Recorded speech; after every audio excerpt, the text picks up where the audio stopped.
Welcome to Dateline Health. This is Fred Lippman coming to you from Southeastern University. And, we always say that this is your show and you ask for questions, and we always talk about wellness. But I want to talk about what today we call 6 dimensions of wellness. So sitting in front of me are people who do a lot relative to not only with their knowledge of wellness, but also are our agents to present information back to the community about wellness. So here they are. I'm going to talk to an individual who's got so many acronyms after her name that she's going to have to explain what it is, but I know that has a master's of public health and a lot of other things. So Ronenia Jenkins, correct? Ronenia Jenkins. You? Yes. Right. I know that.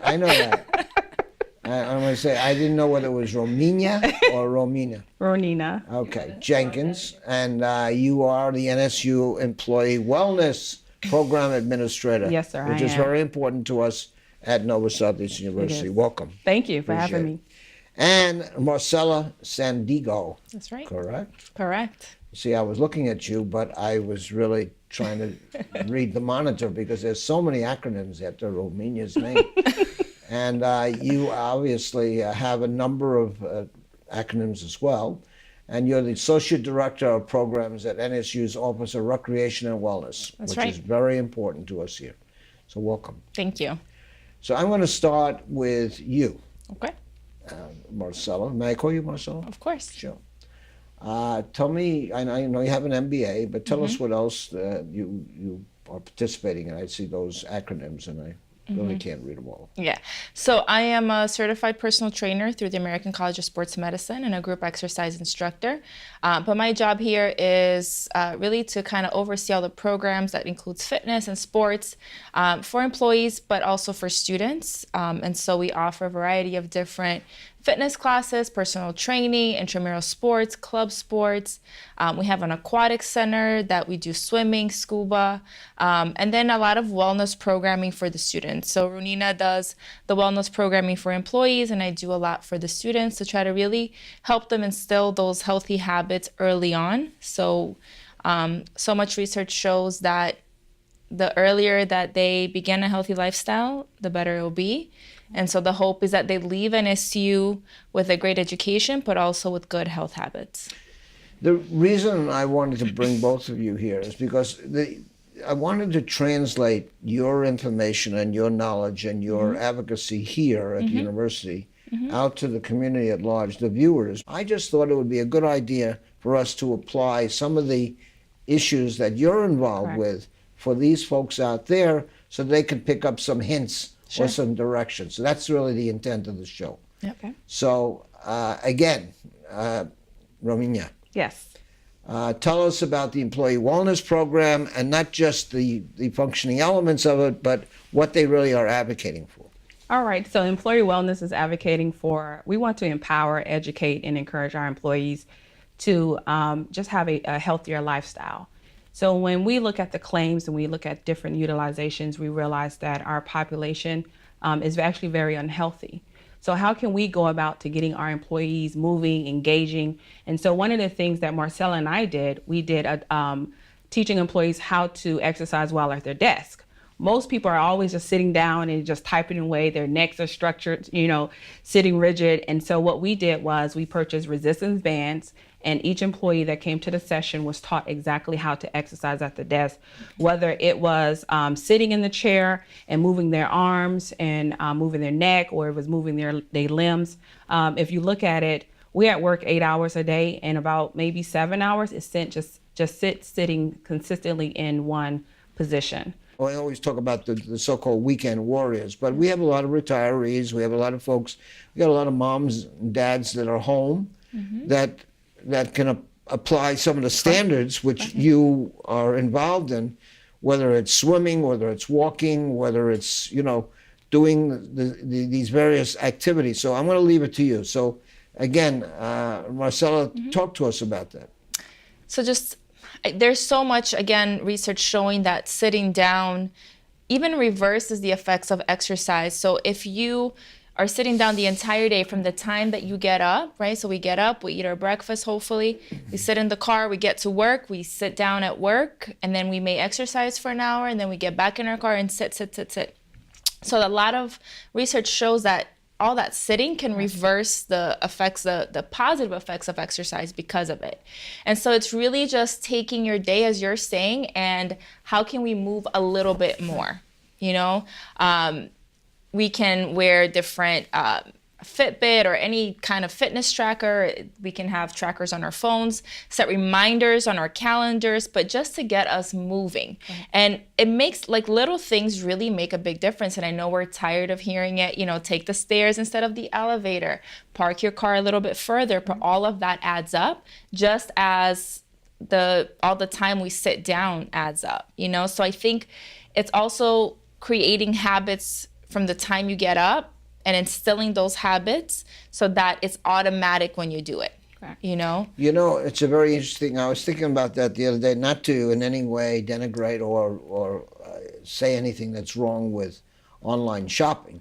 Right. But, you know, one of the great things about supermarket shopping is the fact that the individual who is doing the shopping is walking. Constantly. Yeah. And there's a lot of walking. You know, you go from aisle to aisle to aisle. So if you want tuna fish over here, you might want dairy on the other side of the store. So you're doing a lot of walking. People don't think of that as exercise. Right. And it just all adds up so much. And we have to stop thinking that in order to get an active day, you have to spend a full hour at the gym. I think that that's important as well. Like, we have to move our body. We have to strengthen our muscles, because as we age, it's so useful to have muscles for our bones and bone density, and just living a good functional life, as you stated before. And so if we don't do that, you know, our body is going to kind of disintegrate a little bit quicker than if we take care of our bodies and do the weightlifting. And there's weightlifting for everybody. So you don't have to do, you know, what you see on TV or what we think of when we're at the gym. But it's also adding on all those little things that we're like, it doesn't really matter. You know, we're always looking for the closest parking spot to the building. As you stated, everything is online now. So you can do grocery shopping online. You can buy everything online. You don't have to leave your house for anything. You can order your dinner online from any restaurant. You know, every app, there's an app for everything that you want. And so although that's added a lot of convenience, it's really kind of set us back a little bit on just not moving. And we get employees that, you know, email, can we have this meeting to go? No, it's 12 o'clock. And we want you to walk down to the library or walk down to the Carter Center's building. And we want you to get out of your office and come enjoy the seminar on the many topics that we provide. So the whole purpose of doing our seminars during lunch hour is to actually physically get them to move around and not to just grab their food and sit at their lunch. Unless you have schedules like Marcela and I, where we're constantly running from one campus to the next, most people will just literally sit there. They will bring their lunch. Many people won't get out and just enjoy our natural, beautiful weather here in Florida. And so what we started doing was creating programs that we know that would get them to just leave their desk to come and attend. You know, we are a very complex venue. Nova Southeastern University is, but I can look at any corporate entity, whether it's American Express in Sunrise, or whether it's, you know, I mean, there are multiple corporations. There are banking corporations, everything. They're in skyscrapers, and you know they're in their booth, their office, whatever you want to call it. It could be a big executive office. It could be a little, you know, sort of a cubbyhole. But it's difficult to tell people that, you know, you have an hour break for lunch. Why don't you walk to a restaurant that's 5 blocks away? Now, that's an oversimplistic statement, but the reality is, tell the people what the difference is between going downstairs into a fast food place or whatever and walking 5 blocks and then walking 5 blocks back. Tell me the application. Well, one of the things we adopted at East Campus, and hopefully moving it on to main campus, is that we have stairwell language. So as you're going down the stairs, it tells you how many calories you burned. It tells you how active you have been. It has quotes and encouragement for employees to continue to take the stairwells instead of the elevator. So we know the more we move, we need 150 minutes a week, according to the American Heart Association, to be active, right? So we know just getting up and moving from the car or walking longer from the car, we're encouraging our heart rates to go up. We encourage our blood vessels to start pumping more blood, and therefore we're allowing to get some cardio inside our bodies.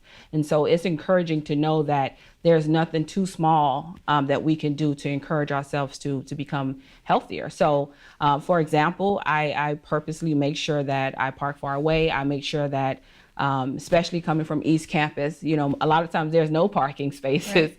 So I challenge myself to move even move anymore because I'm running so much. I just wanted to be more active. So with employees, I think the goal is the whole purpose of the wellness program is to empower them that they can take over their health, right? To educate them about the many programs available at NSU, because people have been here for 20, 15 or 12 years and may not even know that we have a phenomenal Rexplex, that we have a pool and a diving program, or intramural sports. So we actually promote all our services that NSU provide just so employees can know what is really going on here. Well, again, I want to translate that into what the folks that are home. Setting a routine for your day. So as you mentioned before, if you are a stay-at-home mom or if you're retired and you work from home, whatever it could be, I think setting a routine for your day is extremely important, and making that almost a habit and automatic, right? So when we get up, we make our beds, we do this, and then let's take a 5-minute walk. You know, whether it's in our house, outside, walking our dogs, taking our kids outside for a little bit, just going outside. And that's something we do every single day. Taking a small 5-minute walk or a 10-minute walk, whatever you're comfortable with. And maybe then hopefully you start increasing that little by little, you know? And then maybe you have some work to do in your computer, great. Then you can even purchase bands. They're very, very cheap. They're very affordable, but they're just elastic bands with handles, and you can do a variety of different exercises with it. And one of the things about the web is that you can look anything up. You can look up exercise with bands, and you can have a full workout at home if you choose to. During commercial breaks. But even just, you know, throughout your day, it's about moving around and not being still in one place, and setting a routine that works for you. And if you will join a gym, then finding a place that you are comfortable with. Correct. And also the studies show that if you do it at the same time every day, it is easier, because your body already kind of knows that's the time, and setting that schedule for your day. But I think one of the things that we neglect a lot is also proper rest. Okay. You know, I think that's one of the things that we want to do everything in our day, and then we say, well, we don't really need to sleep as much. And sleep is so important, because in order for us to grow our muscles, recuperate our bodies, we need that rest. And so I think movement is extremely important. Mental health is extremely important. And I think that when people are physically active, their mental state is better, and their emotional state is better, you know, because you're releasing those endorphins, you're feeling good about yourself, and you're just a better person. You're a better mother, father, you know, sister, brother, whatever it may be, employee. But it's all about setting that routine for your day and simplifying it. It doesn't have to be complicated. You don't even have to go to a gym, you know, but you do have to have a routine set for your day. And that's one of the ways that people can do at home, is just adopting the 6 dimensions of wellness. Yeah. So we're looking at social, right? Are they volunteering? Are they getting out? Are they hanging out with their friends? We're looking at emotional. It's okay for us to be upset. It's okay for us to be angry, mad, happy, sad. We're going to all experience those feelings, just long as we're acting out those feelings in a good way, right? So if we're depressed, we have suicidal thoughts, then definitely we should see someone for mental counseling. But it's okay to be upset. It's okay to be angry. And then we start looking at our physical, right? We just talked about physical, including exercise. And then we get to spiritual, which is another dimension. People think spiritual is more so like I have to have belief in God. But no, finding your sense of purpose. Why are you on this earth, right? What is it that you want to do? And by having a sense of purpose, that helps people better in life. And then the last two is occupational and intellectual. What is it that you do for your job, right? Is this something you want to do for the rest of your life, right? If not, you going back to finding that sense of purpose, right? And by finding that sense of purpose, you will be in the job that you're happy with. And then you have intellectual, right? What are your creativity sides? What are you doing to share your talent? So we're here and we're sharing our talent. So this is us offering one of our 6 dimensions of wellness. And so if people can focus on the 6 dimensions of wellness, I think it will help them in the long run. Years ago, we focused on just work out, lose weight, right? And now we're doing more of a holistic approach because we realize our mind is just as important as our body.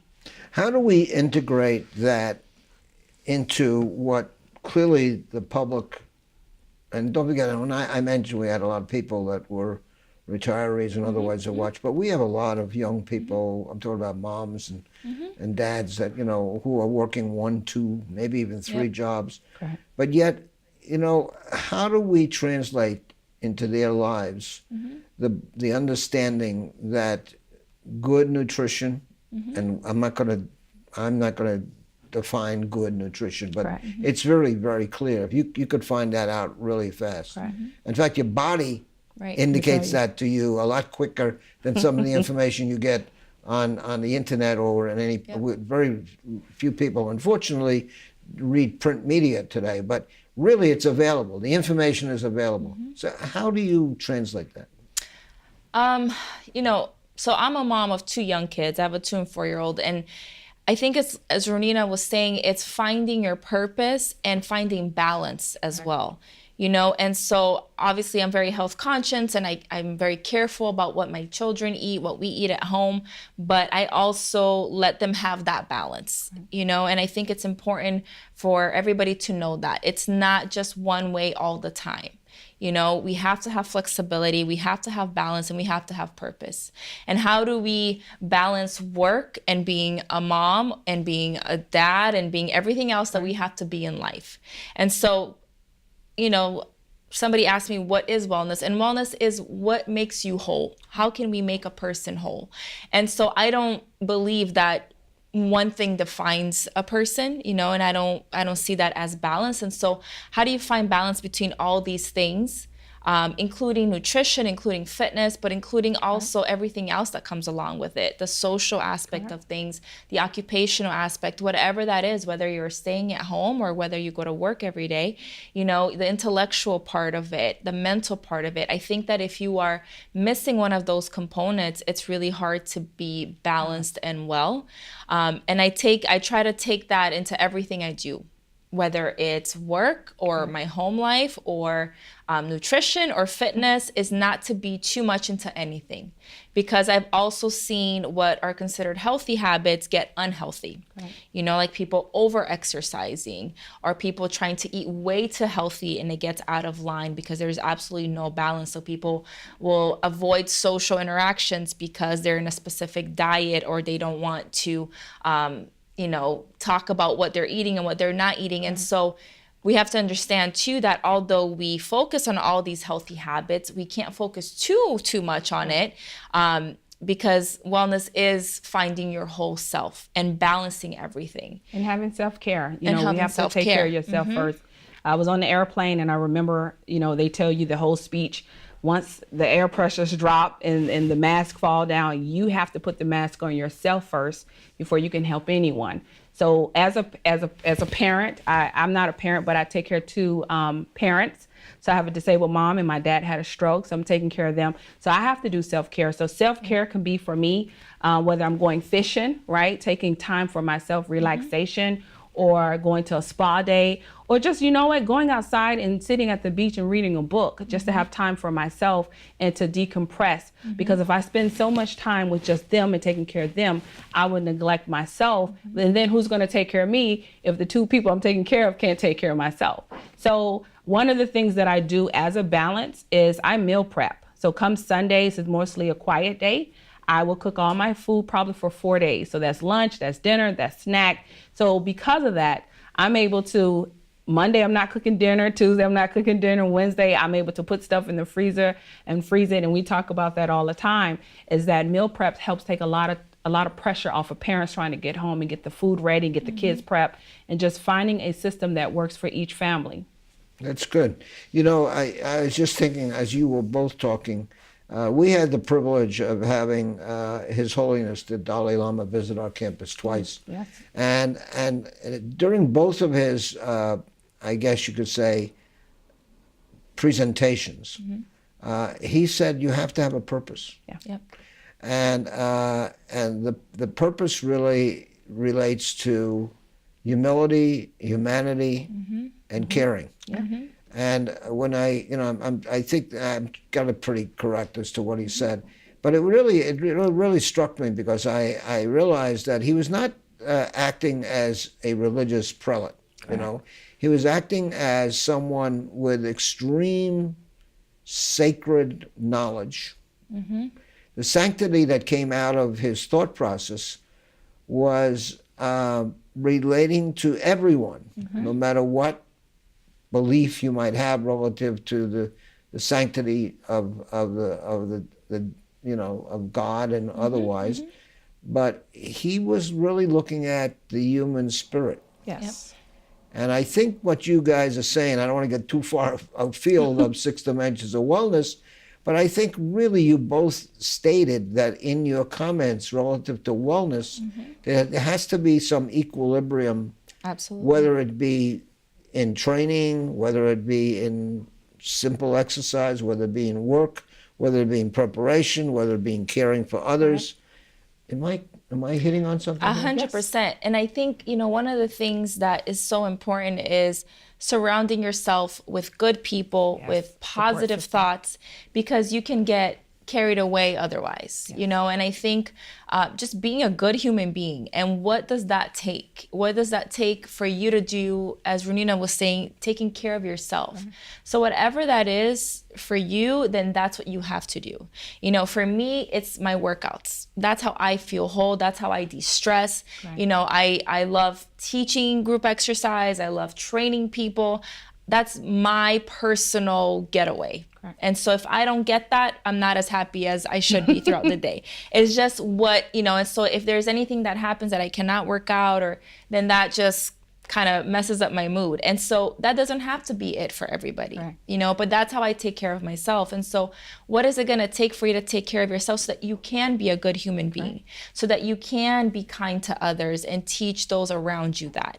But I think, it's right on point. It's just about being a good person, being good to those around you, whether that's work or family or friends, and just surrounding yourself with positive thoughts and positive things. Because, I think sometimes my husband makes a little bit of fun of me because I don't want to watch scary movies or different things like that, because I get into it and my mood changes. And so then I rather watch more positive things and read positive books that are going to help lift me up, and I think that's just something that more people can do for themselves, is just be surrounded by positivity so that they can then set that positivity out there as well. Let me just tell you very quickly, because we're getting down near the end of the show, but you just hit on something. I had the privilege, the honor, about 8-9 years ago, of being involved in the dedication of a big science venue in the state of Florida. And I was sitting at the table, and there were 3 Nobel Prize winners. Oh, wow.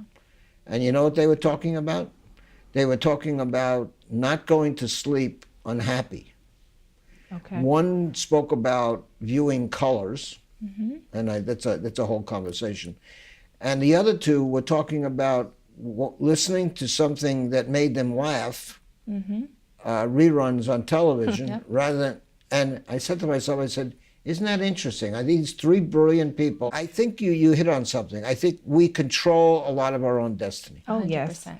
We're down to the last minute and a half of this show, so we could really go on and on and on. And I really appreciate you being here.